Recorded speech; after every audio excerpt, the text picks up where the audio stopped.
मराठीवरती आपल्या सर्वांचं स्वागत। आपण पाहत आहात बिग टीव्ही मराठी। मी तृप्ती कदम। पाहूया आजच्या ठळक घडामोडी। एकनाथजी शिंदे साहेब यांच्या पॅनेलचे सर्व नगराध्यक्ष पदाचे आमचे बंधू सलीमभाई गवंडी आणि सर्व अधिकृत उमेदवार यांचं एक नवीन पॅनल जगच्या विकासासाठी उभं राहिलेलं आहे आणि त्याच्या प्रचारासाठी आज आपल्याला लाभलेले आहेत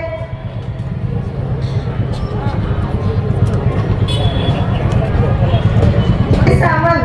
हे थोड्याच वेळात जतमध्ये त्यांचं आगमन होत आहे, तरी सर्व जतकरांनी इथं उपस्थित राहावे ही विनंती। उद्योग वाढला तर शहर वाढतं आणि शहर वाढलं तर प्रत्येक कुटुंब उभं राहतं। हा उदयजींचा मंत्र जतच्या विकासाचे नवे दार उघडणार आहे। आज शिवसेनेचे एक नवीन पॅनल का लागलं जतसाठी याचं कारण सांगते मी। आज जत शहरामध्ये राज्याचे उपमुख्यमंत्री एकनाथजीभाई शिंदे यांनी जत नगर परिषदसाठी कोटींचा निधी दिलेला आहे, हे सर्व आपल्याला माहित आहे। आणि आज मला आनंद होतोय, आज आपल्यासाठी प्रचार शुभारंभासाठी जे आपल्यामध्ये कमी होतं, ज्याचा आपल्याला दुष्काळ होता, ज्याची आपल्याला गरज होती, असे आपले राज्याचे उद्योगमंत्री उदयजी सामंत आपल्याला मार्गदर्शन करण्यासाठी येत आहेत। ही एक आपल्या जतकरासाठी सुवर्ण संधी आहे। आज सर्व मतदारांना मी एक नम्र विनंती करते की जतसाठी काय योग्य आहे, कोणती व्यक्ती योग्य आहे, प्रशासनामध्ये कोणत्या व्यक्ती प्रमुख आहेत, कोणती खाती प्रमुख आहेत आणि कुठून जत शहरासाठी निधी येऊ शकतो आणि जत शहराचा विकास होऊ शकतो याचा विचार करा। आज आपण जतमध्ये ज्या सुविधा आपल्याला लाभलेल्या आहेत त्या सर्व सुविधांचा लाभ हा शिवसेनेच्या धनुष्यबाण म्हणजे एकनाथजी शिंदे यांचं शिवसेनेचं पॅनेल आहे। आज मला मी प्रचार करत असताना आनंद झाला। जत शहरात फिरत असताना प्रत्येक घराघरात प्रत्येक व्यक्ती एका गोष्टीची वाट बघत होती की शिवसेनेचा एक तरी उमेदवार जत मधून उभा राहावा, ही सर्व जतकरांची इच्छा होती। आणि ती सर्व जतकरांची इच्छा आपले लाडके महाराष्ट्र राज्याचे माजी मुख्यमंत्री आणि आताचे उपमुख्यमंत्री एकनाथजीभाई शिंदे यांनी पूर्ण केली। त्यामुळे मी त्यांचे शतशः आभार मानते। आणि आज सर्व महाराष्ट्रामध्ये महिलांना मान सन्मान, आर्थिक सुरक्षा, त्यांचे आरोग्य, त्यांची सर्व गरज, त्यांनी सर्व सक्षम कसं व्हावं, युवकांना रोजगार कुठून मिळतो आणि सर्व गोष्टींचा विचार करून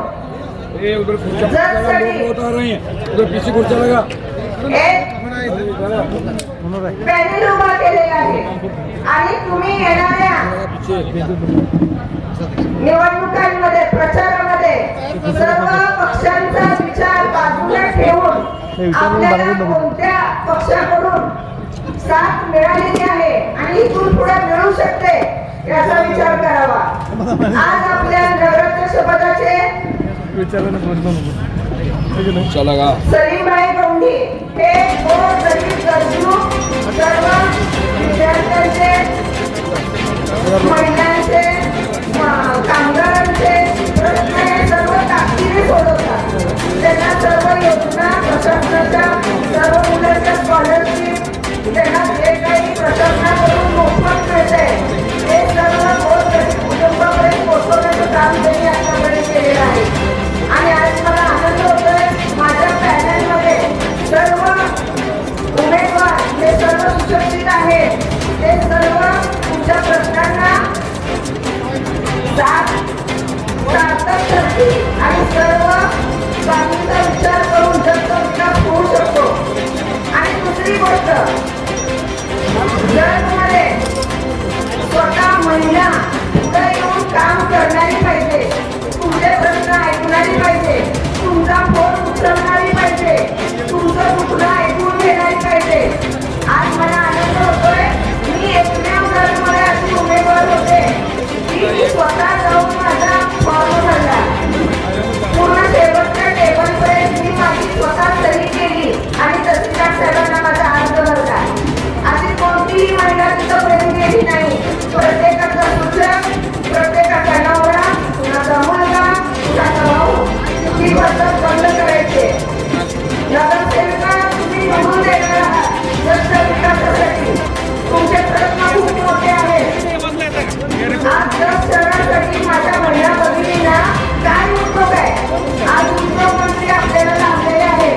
ही निवडणूक फार चुरशीची आहे आणि मुळात आज जे आपण काय निवडणूक करतोय शिवसेना ही का लढते तर याचं कारण काय आहे की आपल्या राज्याचे उपमुख्यमंत्री एकनाथ शिंदे साहेब हे महाराष्ट्र राज्याचे नगरविकास खात्याचे मंत्री आहे.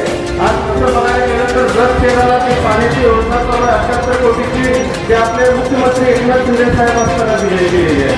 तसेच आज दर तालुक्याची नगर पंचायतीची जी इमारत आहे जे 10 कोटी मंजूर केलेले आहेत ते तुम्ही भाजपच्या कुठल्या मंत्र्यांनी नाही तर आपल्या एकनाथ शिंदे साहेबांनी दिलेलं आहे. तसेच परिवहन मंत्री प्रताप सरनाईक साहेब यांनी आपले जे उंचीमध्ये बस स्टँड आहे किंवा एम-59 असेल आता परवा प्रवीण आव्हाडांनी आम्ही प्रस्ताव केलेला आहे की खर्चमध्ये सुद्धा बस डेपो होणार आहे. तर याचं काम आमच्या शिवसेनेचे प्रताप सरनाईक साहेब यांनी दिलेलं आहे. तसेच मुंबईमध्ये जे आज आपल्या सभेला संबोधित करण्यासाठी येणार आहेत उदय सामंत उद्योग मंत्री ते सुद्धा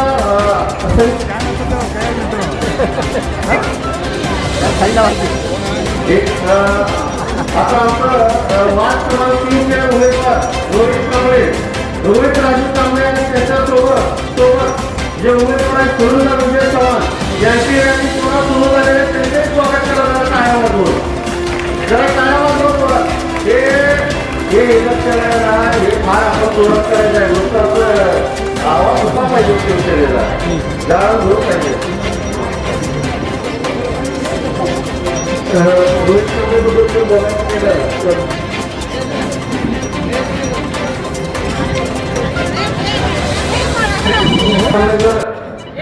बोलायचं म्हटलं तर तरुण उमदा मुलगा आहे आणि त्यांच्याबरोबर जे उमेदवार आहेत सुनंदा चव्हाण मॅडम हे फार ऍक्टिव्ह आहेत. पप्पू खाडे त्यांच्या काय होत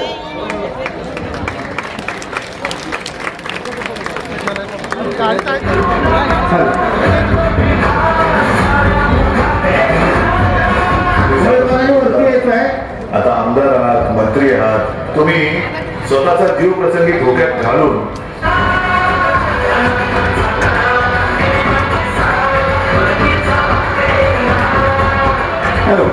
उमदीसाठी जे MIDC मंजूर केली ते आज आपल्याला संबोधित करण्यासाठी उदय सामंत साहेब येणार आहेत. आता म्हैसाळचं जे पाणी आज पूर्व भागामध्ये आणि पश्चिम भागामध्ये जे फिरतंय ते आमचे गुलाबराव पाटील साहेब असतील त्यांनीच दिलेलं आहे. तसं बघायला गेलं तर भाजपच्या एकाही मंत्र्यानं कुठलाही निधी दिलेला नाही. आता पर्यटन मंत्री आमचे शंभूराजे देसाई बनाळे असेल खलाटकी देवी असेल किंवा अजून गुड्डाफुटला देवस्थान असेल तर त्याचं जे फंड दिलेलं आहे ते शिवसेनेचे नेत्यांनीच दिलेलं आहे. तसं बघायला गेलं तर सगळ्या मतदार बंधू भगिनींना माझं आव्हान आहे की नगर विकास खात्यामुळंच हे सगळं नगरपालिकेला फंड येतो. तर माझी सगळ्यांना विनंती आहे की आमच्या धनुष्यबाणावर तुम्ही भरपूर मतदान करून सर्व म्हणजे नगराध्यक्ष सलीमबाई गौंडी आणि त्याच्याबरोबर जे काही आमचे 15 उमेदवार आहेत त्यांना भरघोस मतानं निवडून द्यायचं आहे. आता तसं बघायला गेलं तर आरडी साहेबांनी काल भाषण केलं की माझी शेवटची निवडणूक आहे. आता मला हसू येत आहे की आरडी साहेबांसारख्या माणसाने असं बोलणं मुळात तुमचं राजकारण यशच नाही. आणि मी पण एक लिंगायत समाजाचा माणूस आहे. लिंगायतांना तुम्ही किती फसवताय त्या सगळ्या लिंगायतांना माहिती आहे. आणि माझ्या संपूर्ण जत तालुक्यातल्या नव्हे तर जत शहरातल्या आणि बाकीच्या पण तालुक्याला सांगतो हे व्हाईट कॉलरवाले काय जास्त दिवस राजकारणात टिकत नसते. अहो गटर साफ करायचं म्हणलं तर आमचं सलीमबाईला सांगू शकता. तुम्ही आरडी डॉक्टरला सांगू शकता काय डॉक्टर इथं गटर अहो त्यांनी का तर उघडायला पाहिजे एसटी हा तुम्हाला वेळ तर पियला जायला लागतंय. हा तिथं आमचं सलीमबाई तिथं कपाटात बसलेलं असतंय 24 तास उघडत. अजून म्हणजे बरंचसं ते इमोशनल आव्हान करतात की लिंगायत समाजाबद्दल. लिंगायत समाजाचा आरडी डॉक्टरनी अजिबात एकही कुठलं काम केलेलं नाही. आता तुम्ही दवाखान्याबद्दल बरेचसे लोक आता मी या गोष्टी असं स्टेजवर बोलणं बरोबर नाही. प्रत्येकाला माहिती आहे की काय विषय चालू आहे. तर सुज्ञ मतदार तुम्ही सगळे जागे व्हा. आणि माझं लिंगायत समाजाला माझं मनापासून आव्हान आहे की तुम्ही सलीम गौंडी साहेबांना तुम्ही निवडून द्या आणि त्यांच्याबरोबर जे 15 आमचे उमेदवार आहेत त्यांना तुम्ही निवडून द्या. जर शहर आम्ही तुम्हाला ठाण्यासारखं करून दाखवतो की मी तुम्हाला ग्वाही देतो. आता आपल्याला इथं आता ठाण्याचे आमचे संपर्क प्रमुख योगीजी जानकर साहेब पण येत आहे.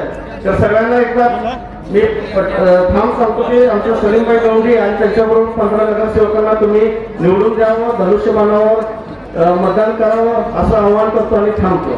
जय जय हिंद, जय महाराष्ट्र. सांगली जिल्ह्यामध्ये असलेले 7 मंत्री प्रत्येक इलेक्शन आल्यानंतर आश्वासनांचे बळी पडत मतदानाचा गैरवापर केला. मतदान घेतले, सत्तेवर गेले, राज्याचे मंत्री झाले, उपमुख्यमंत्री झाले आणि जगला कायमस्वरूपी दुष्काळ ठेवण्याचा या इथली सांगली जिल्ह्यातील सर्व प्रस्थापित लोकांनी जगला वंचित ठेवण्याचं काम केलं. आम्ही जत तालुक्यातील सर्व पदाधिकारी ज्यावेळेला एकनाथ शिंदे साहेबांचा शिवसेनेचे मुख्यमंत्री म्हणून, राज्याचे मुख्यमंत्री म्हणून निवड झाली, त्यानंतर आम्ही सर्व पदाधिकारी मिळून शिष्टमंडळ जिल्ह्यातील सर्व आमच्या जिल्हा प्रमुख, तालुका प्रमुख आणि सर्व पदाधिकारी यांनी सह्याद्री अतिथीगृहावर एकनाथ शिंदे साहेबांचा भेट घेण्यासाठी गेलो. माननीय हिंदू हृदय सम्राट बाळासाहेब ठाकरे यांनी आम्हाला जतला पाणी देण्याचं आश्वासन माननीय उद्धवजी यांच्या मार्फत आम्हाला मार्ग येथे संबोधित केले होते. ज्यावेळेला कर्नाटकमध्ये जाण्याचा भरपूर लोकांनी उठाव केला होता. 2012 साली 2011 साली बाळासाहेब ठाकरेंनी शब्द दिलेला आम्ही शिंदे साहेबांना आठवण करून देऊ. त्या आठवणीचा एक पेपर पुरावा, आणखी पुरावा आमच्याकडे होते. या पुराव्याचा पाठपुरावा आणि साहेबांना निवेदनाद्वारे आम्ही विनंती केली. बाळासाहेब ठाकरेंचं स्वप्न होतं जत तालुक्याला म्हैसाळ विस्तारित योजनेला 65 गावं वंचित आहेत. फक्त आपल्याला जत तालुक्याला शिवसेनेच पाणी देऊ शकते. इतरही सत्तेत असलेले पक्ष आजपर्यंत आम्हाला वाऱ्यावर सोडलेला आहे. त्वरित साहेबांनी ही मागणी मान्य केली आणि योगेशजी शंकर साहेबांना जत तालुका संपर्क प्रमुख या पदाची नेमणूक करून जत तालुक्यातील आढावा बैठकीसाठी लोकांचा अडचणी जाणून घेण्यासाठी आपल्याला जत मध्ये पाठवले आणि जोरदार शिवसेनेचा एक रणनीतिकार, तर शिवसेनेचा चाणक्य म्हणून ज्या माणसाची ओळख आहे अशी योगेश शंकर साहेबांच्या माध्यमातून जत मध्ये एंट्री झाल्यानंतर जतवासियांचा सुख दुःख असलेले सर्व मार्ग अनेक अडचणी योगेश शंकर साहेबांनी जाणून घेतल्या. त्यानंतर साहेबांनी व मुख्यमंत्री एकनाथजी शिंदे साहेबांना त्या सर्व जत तालुक्यातील आढावा बैठक घेऊन त्यांना माहिती दिली. त्यावेळेला आम्ही उपस्थित होतो आणि जत तालुक्यातील आमच्या जिल्ह्यातील सर्व नेते मंडळी उपस्थित होते. या उपस्थितीमध्ये साहेबांची बैठक झाली. त्यानंतर साहेबांनी लगेच विद्यमान उद्योगमंत्री यांना जत तालुक्याचा दौरा करण्यासाठी परत एक निवेदन केले किंवा त्यांना जत तालुक्याला पाठवले. उद्योगमंत्री सामंत साहेब जत तालुक्यामध्ये पूर्व भागातील 65 गावापैकी 10 गावांमध्ये पैसा घालवला आणि त्याच्या मार्फत जत तालुक्यामध्ये एक झंझावत असं एक आढावा बैठक निर्माण झाली आणि इथल्या भौगोलिक परिस्थितीचा आढावा घेतला आणि शिंदे साहेब जत तालुक्यातील पदाधिकारी, सांगली जिल्ह्यातील सर्व शिवसेनेचे पदाधिकारी या सर्वांनी सह्याद्री अतिथीगृहावर बैठक झाली. त्या बैठकीमध्ये शिंदे साहेबांनी आम्हाला आश्वस्त केलं जत तुम्ही काळजी करू नका, का एकनाथ शिंदे गंभीर आहे. जत तालुक्याला तुम्हाला वंचित ठेवणार नाही. तुमचा जो प्रश्न आहे तो तुम्हाला 100% आम्ही पाणी देऊ हे शब्द त्यांनी दिला आणि 2100 कोटी रुपये माननीय एकनाथजी शिंदे साहेबांनी, योगेश शंकर साहेबांनी, उद्योगमंत्री नामदार उदय सामंत साहेबांच्या उपस्थितीमध्ये घोषणा केली. हा सर्वात मोठा घोषणा सांगली जिल्ह्यातील म्हैसाळ विस्तारित योजनेचा शुभारंभ शिंदे साहेबांच्या माध्यमातून झाला. या शिंदे साहेबांनी जत तालुक्याला दिलेली देणगी आहे. त्यानंतर जत भागातील, जत शहरातील आता जे होऊ घातलेल्या निवडणूक आहेत या निवडणुकीतील स्थानिक लोकांनी योगेश शंकर साहेबांना भेट घेऊन तुम्ही जसं 2100 कोटी रुपये तुम्ही जतला दिला तर तसेच आम्हाला तुम्ही जत शहराला सुद्धा पाण्याचा फार मोठा प्रभाव आलेला आहे. त्यासाठी या नळ पुरवठा योजनेला तुम्ही आम्हाला भरीव अशी निधी अशी मागणी केली.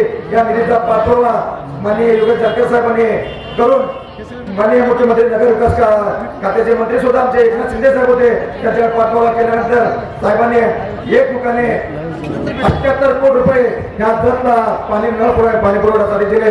आज एक ते उमेदवार आहेत ते आजपर्यंत 50 वर्ष ग्रामपंचायत असू दे, नगर परिषद असू दे, लोकांचा साधा पाण्याचा प्रश्न गटारी या सोडवू शकले नाहीत. यांनी घर भरण्याचे काम केलेलं आहे.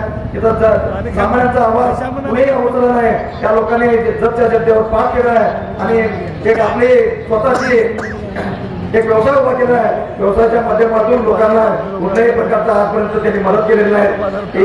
अनेक बोलतापा पाडल्या, अनेक 3-3 वेळा तिथले भाजपचे आमदार झाले, पण त्या माध्यमातून आपल्या आता तालुक्यामध्ये ज्येष्ठ नागरिक नेते म्हणून या अनेक बापूसाहेबांनी अनेक वेळा आमच्या भागात जत तालुक्यामध्ये मदत मागितले आणि भाजपच्या मदतीतून ते करू हे करू, आणि आजपर्यंत साधा एकाही पद्धतीने जतमध्ये सोडवलेलं नाही आणि इथून पुढेही ते सोडवणार नाहीत. ते एक उद्योजक आहेत, एक हॉस्पिटलचे जे संस्थापक आहेत, त्यांना वेळ मिळणार नाही. त्यांना ह्या मिरजेच्या आणि जतच्या हॉस्पिटलमध्ये जाण्यासाठी वेळ नाही, तर जत करून तुम्हाला वेळ देण्यासाठी त्यांच्याकडे अजिबात वेळ नाही. तेव्हा आजपर्यंत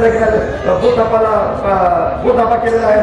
याला आजपर्यंत तुम्ही विश्वास ठेवला आहे, ते विश्वास आहे की नाही ते सार्थ ठरवलं नाही. त्याने अपात्र झालेले आहेत लोकांच्या समोर आणि 2 वेळा 2-3 वेळा 3 वेळा त्यांचे टर्म झालेले आहेत.